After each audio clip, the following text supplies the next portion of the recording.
नमस्कार दोस्तों, आज मैं आपको सावन मास के प्रथम सोमवार व्रत की कथा सुनाने जा रही हूँ। प्रेम से बोलिए भोलेनाथ की जय हो, पार्वती माता की जय हो। एक बार श्रावण के महीने में सभी देवियाँ देवलोक से मृतलोक में झूला झूलने के लिए आई हुई थीं। उनमें लक्ष्मी जी, सरस्वती जी और पार्वती जी तीनों देवियाँ भी थीं। अब लक्ष्मी जी और सरस्वती जी तो सज धज के गहने पहनकर आई हुई थीं, लेकिन पार्वती जी साधारण भेष में आंख धतूरा के फूल लगाकर आ जाती। लक्ष्मी जी को यह अच्छा नहीं लगता था। वह अभिमान में बोली, पार्वती जी, आप गहने पहनकर क्यों नहीं आती हैं? हमें शर्म आता है। यह कहकर पार्वती जी का मजाक बनाती। एक दिन लक्ष्मी जी ने कहा, आपको भोलेनाथ गहने नहीं दे सकते हैं तो हमसे उधार ले लीजिए। पार्वती जी पतिव्रता देवी थीं। उनको अच्छा नहीं लगा। फिर भी लक्ष्मी जी के कहने पर पार्वती जी ने कहा, मैं प्रभु से पूछकर कल बताऊंगी। अब पार्वती जी भोलेनाथ के सामने जाकर बैठ गईं। भोलेनाथ कैलाश पर्वत पर ध्यान लगाकर बैठे थे। ध्यान से उठे तो पार्वती जी से पूछा कि आज आपको क्या चाहिए। पार्वती जी ने कहा, आपको कैसे पता कि मुझे कुछ चाहिए? भोलेनाथ ने कहा कि तुमको कुछ भी पूछना होता है तब तुम सामने आकर बैठ जाती हो। तो पार्वती जी शर्मा गईं और उन्होंने बताया कि हम तीनों देवियां झूला झूलने के लिए धरती लोक पर जाते हैं।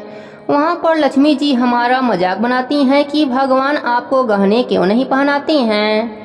इस पर भोलेनाथ ने कहा, क्या तुमने बताया नहीं कि हम कैलाश पर्वत पर जंगल में रहते हैं और राक्षस चारों ओर घूमते रहते हैं, इसलिए हम गहने नहीं पहन सकते। पर पार्वती माता ने कहा कि सुहागिन औरतों को त्योहार पर नथ, पंचम मणियाँ तो पहनना ही चाहिए। लक्ष्मी जी मेरे को उधार दे रही थीं, आपका हुक्म हो तो उधार ले लूं। भगवान भोलेनाथ बोले कि कभी भी किसी से उधार वस्तु नहीं लेनी चाहिए। अगर वह वस्तु खो जाए तो अगला उस वस्तु की दुगनी कीमत मांगेगा तो भी देना पड़ता है। यह हमें अच्छा नहीं लगता।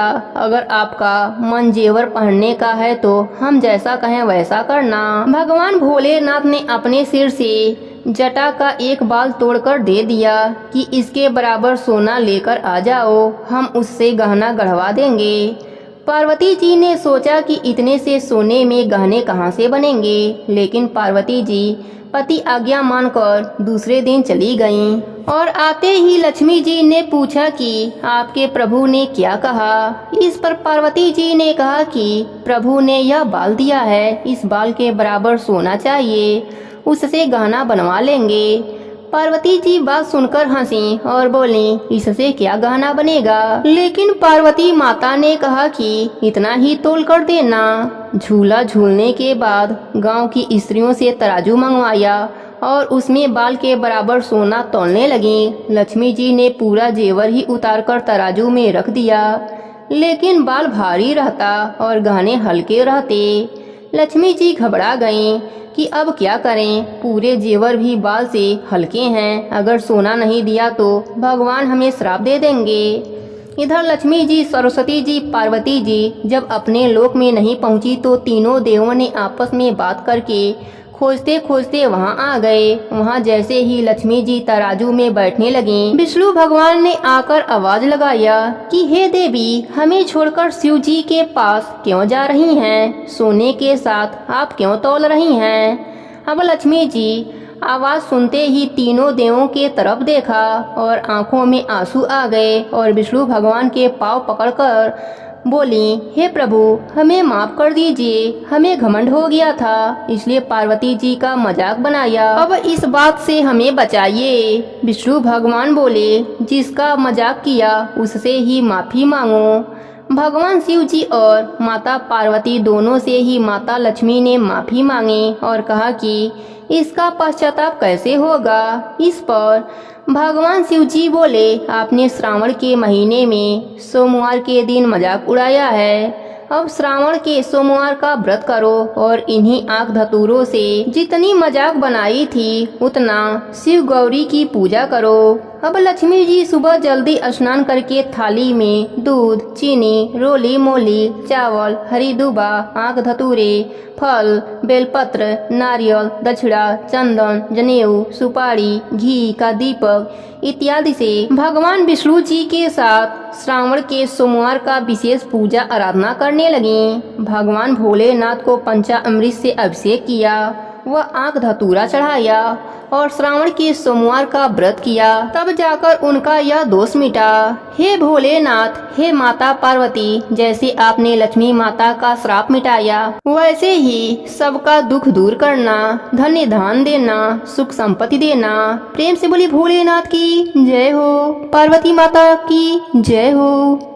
एक बार की बात है, शिव जी और माता पार्वती जी कैलाश पर्वत पर बैठे बातें कर रहे थे। पार्वती जी ने शिव जी से कहा, श्रावण का पुण्य मास है, पृथ्वी पर चलकर प्रजा का हाल जानना चाहिए। शिव जी बोले, मैं आपको कैलाश पर बैठे बैठे ही प्रजा का हाल बता देता हूँ। उन्होंने अपने शक्ति से 2 कुत्ते पृथ्वी पर भेजा, एक काला और दूसरा सफेद। पार्वती जी से भोलेनाथ बोले, ध्यान से देखना प्रजा का हाल। काला कुत्ता सेठ के घर के सामने जाकर बैठ गया, सफेद कुत्ता पंडित के घर के सामने जाकर बैठ गया। दोनों कुत्ते उनके घर की रखवाली करते और जो जूठा भोजन मिलता उन्हें खाकर वहीं बैठे रहते।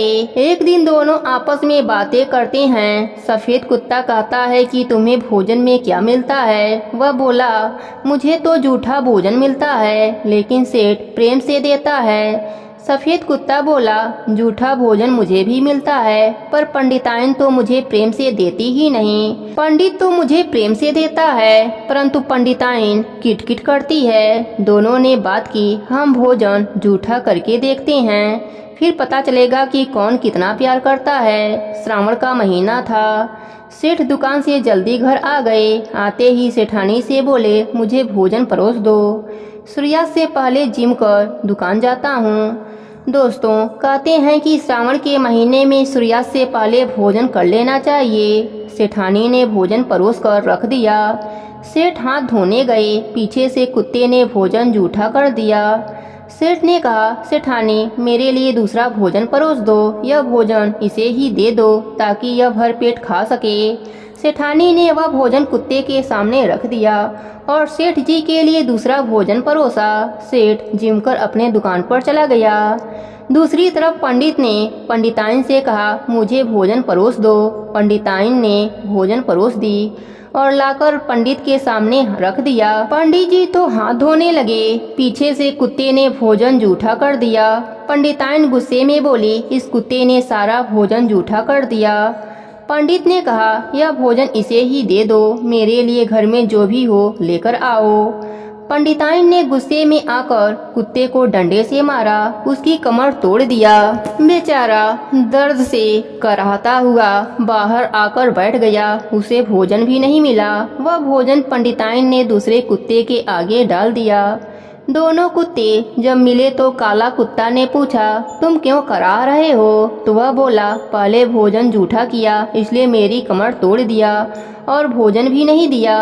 तुम तो भर पेट खाकर आ रहे हो। वह बोला, आज तो मैंने भोजन भर पेट कर खाया है, आज तो मैंने भोजन खा लिया है, कल मुझे जो मिलेगा उसमें से तुम्हारे लिए ले आऊंगा। दूसरे दिन भी पंडित ने कुत्ते को रोटी नहीं दिया। इधर काले कुत्ते को 2 रोटी मिली। वह लेकर सफेद कुत्ते के पास आया, एक रोटी उसे दिया और एक रोटी स्वयं खाया। इस प्रकार जो भी उसे मिलता आधा आधा कर लेता। सफेद कुत्ता की कमर टूट रही थी। धीरे धीरे उसके शरीर में कीड़े पड़ गए थे, बदबू भी फैलने लगी। पंडिताइन बोली, इसे जहर दे देते हैं और दूर फेंक देते हैं। पंडित बोला, हम इलाज नहीं करवा सकते तो जहर भी नहीं दे सकते। पंडिताइन ने एक दिन जहर की गोली रोटी में डालकर कुत्ते को दे दिया। वह बेचारा भूखा था, उसने वह रोटी खा ली। कुछ समय के बाद वह मर गया। अपने साथी के बिछड़ने के गम में कुछ दिनों के बाद सेठ का कुत्ता भी मर गया। सेठ अपने सेठानी से कहता है, बेचारा कुत्ता बिना झोली का फकीर हमारे घर की रखवाली करता था और जो दे देते वह खाकर बैठा रहता था। अब उसके बिना यहाँ सूना लग रहा है। दूसरी ओर पंडिताइन कहती है, रोज यहाँ रोटियां खाता था, मर गया तो अच्छा हुआ। कुछ समय बीतने के बाद सेठ के कुत्ते ने सेठानी के बेटे के रूप में जन्म लिया और पंडिताइन के घर में सफ़ेद कुत्ते ने बेटे के रूप में जन्म लिया। दोनों के बेटे बड़े हुए, साथ खेलते, साथ पढ़ने जाते। सेठ के घर का नियम था, वह श्रावण के महीने में बिना कथा कहानी सुने भोजन नहीं करता था। वही पंडित उसके घर कथा कहानी सुनाने आता था। एक दिन उसको बाहर जाना पड़ा तो पंडित अपने बेटे से बोला, सेठ से कह देना कि 2 दिन कथा अपने आप ही सुन लें, मैं बाहर जा रहा हूँ। दूसरे दिन पंडित के घर नहीं आने पर सेठ जी पंडित जी के घर गए। बोले, पंडित जी कथा सुनाने क्यों नहीं आए? बिना कथा सुने हम भोजन नहीं करते हैं। पंडिताइन बोली, पंडित जी बाहर गए हैं, 2 दिन आप ही कथा सुन लेना। तब पंडित के बेटे ने कहा, मैं सुना देता हूँ आपको कथा। वह उनके घर गया और उनको कथा सुनाई। उसकी सुनाई कथा उन्हें बहुत पसंद आई। सेठ उसे दक्षिणा देने लगा, उसने नहीं लिया। सेठ ने कहा, कोई फल ले जाओ, तुम्हारे पिताजी खा लेंगे। उन्होंने नीचे हीरे मोती तथा ऊपर से फल रख दिया और उसे दे दिया। उसने ले जाकर कोठे में रख दिया। कुछ समय के बाद उसकी तबीयत बिगड़ी और उसकी मृत्यु हो गई। पंडिताइन रोने लगी। पंडित ने पूछा, क्या हुआ, क्यों रो रही हो? वह बोली, आप 2 दिन के लिए बाहर गए थे, इसलिए हमारा बेटा सेठ जी के यहाँ कथा सुनाने जाता था। पता नहीं उन्होंने इसे क्या दे दिया जिससे इसकी मृत्यु हो गई। पंडित बोला, उसके बेटे को बुलाकर पूछ लेते हैं। बेटा आया तो बोला, हमने इसके खाने के लिए बोला था परंतु कुछ खाया नहीं। आप किसी बड़े पंडित से मृत्यु के कारण पूछ सकते हैं। पंडितों से पूछा तो वह बोले, यह तो करनी का फल है, जो आपने किया था वही आपको वापस मिला। पंडित उन्हें बताया कि पिछले जन्म में यह सफ़ेद कुत्ता था और आपके घर की रखवाली करता था, परंतु आपने जूठा भोजन करने के कारण इसकी कमर तोड़ दिया और अंत में जहर देकर मार दिया। उसी कुत्ते ने आपके घर बेटे के रूप में जन्म लिया और अब आपकी कमर तोड़ दिया। इसने जितना अन्न आपके घर का खाया था उसका मूल्य आपके कोठे में छोड़कर गया है। जैसा आपने कुत्ते को दिया वही आपको मिला। अच्छा करने पर अच्छा और बुरा करने का फल बुरा ही मिलता है। शिव जी बोले, देखो पार्वती, प्रजा का हाल जैसा कर्म करेंगे वैसा ही इन्हें फल मिलेगा। प्रेम से बोली भोलेनाथ की जय हो, पार्वती माता की जय हो, गणेश भगवान की जय हो।